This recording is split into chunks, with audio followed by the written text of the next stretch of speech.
Yo, what's up mga idol? So magandang hapon po sa ating lahat. So ito po yung ating update sa ating bahay kubo na ginagawa. So tapos na po. Yan. So ituturo ko po kayo mga idol. So tara, pasukin natin yung loob. Ito na mga idol, yung ating bahay kubo na 6x20 size, 1 room, 1 living room, saka 1 terrace. Yan. Ito yung pinaka-entrance niya mga idol. Yan, oh. Meron po siyang mga diamond dyan. Yan. So entrance, buksan natin. Yan. So yan, naka-vinyl with gray, light gray na vinyl. Then ito yung pinaka terrace. Yan. Ang wall niya is dito is kawayan mga idol. Yan, oh. Ceiling white paint with lights, LED lights. Yan.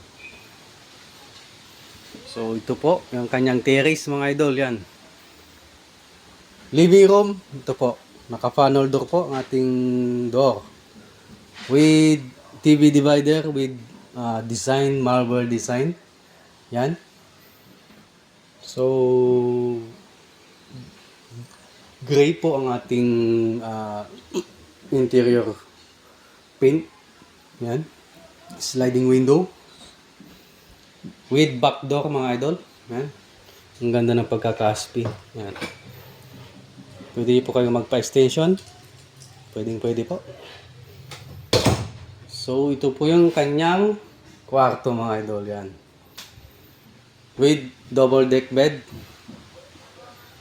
Geometric design mga idol. Yung ganda. Then mini cabinet. Yun, oh. With breaker na rin po mga idol. Kompleto na po. Tutulugan na lang. Yan. So sa mga interested, direct message lamang po. Huwag po kayo mahiya magtanong. God bless po sa ating lahat.